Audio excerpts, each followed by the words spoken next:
જય શ્રી કૃષ્ણ, જય દ્વારકાધીશ મિત્રો. આજે આપણે અધ્યાય 13નો 6ઠ્ઠો અને 7મો એમ બે શ્લોક સમજીશું. મહાભૂતાન્યહંકારો બુદ્ધિરવ્યક્ત મેવ ચ ઇન્દ્રિયાણી દશૈકમ ચ પંચચેન્દ્રિય ગોચરા ઈચ્છા દ્વેષ સુખમ દુઃખમ સંઘાત સ્વેતના ધૃતિ એતત્ ક્ષેત્રમ સમાસેન સવિકાર મુદાહતમ.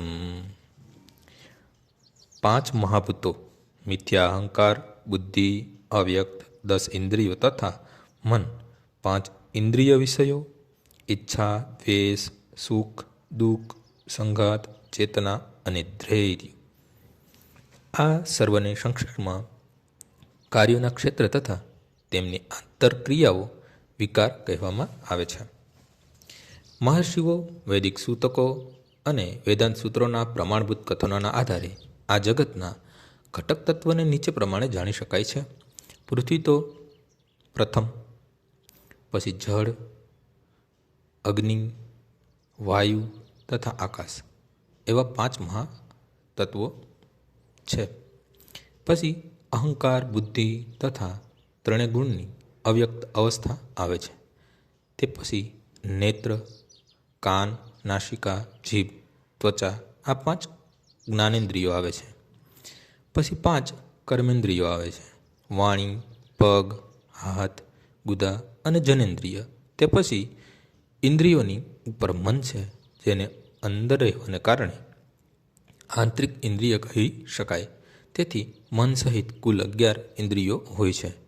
પછી 5 ઇન્દ્રિયોના વિષયો હોય છે: ગંધ, સ્વાદ, રૂપ, સ્પર્શ તથા શબ્દ. આ પ્રમાણે 24 તત્વોનો સમૂહ કાર્યક્ષેત્ર કહેવાય છે. જો મનુષ્ય આ 24 તત્વોના સમૂહને પૃથ્થકરણાત્મક અભ્યાસ કરે તો તે કાર્યક્ષેત્રને સારી રીતે સમજી શકે છે. ત્યાર પછી ઈચ્છા, દ્વેષ, સુખ તથા દુઃખ આવે છે, જે આંતરક્રિયાઓ વિકાર છે અને સ્થૂળ દેહના 5 મહાભૂતોની અભિવ્યક્તિઓ છે. ચેતના તથા ધૈર્ય દ્વારા વ્યક્ત થતા જીવનના લક્ષણો સૂક્ષ્મ શરીર અર્થાત મન, અહંકાર તથા બુદ્ધિના પ્રકટીકરણો છે. આ સૂક્ષ્મ તત્વનો કોઈ પણ કાર્યક્ષેત્રમાં સમાવેશ થાય છે.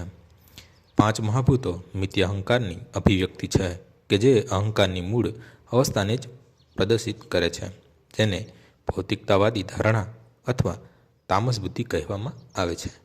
આ વળી 3 પ્રાકૃત ગુણોની અવ્યક્ત અવસ્થાનું પ્રતિનિધિત્વ કરે છે.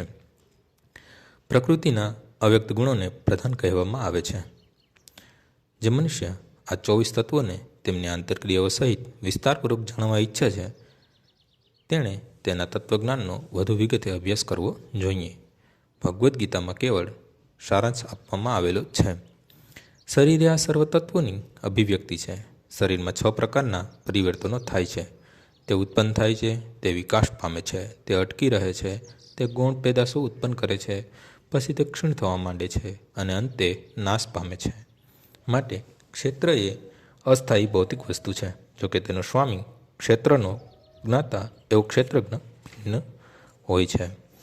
આજનો શ્લોક અહીં પૂર્ણ થાય છે. આવતીકાલે ફરીથી સવારે 6 વાગ્યે મળીશું. જય શ્રી કૃષ્ણ. શ્રી રામ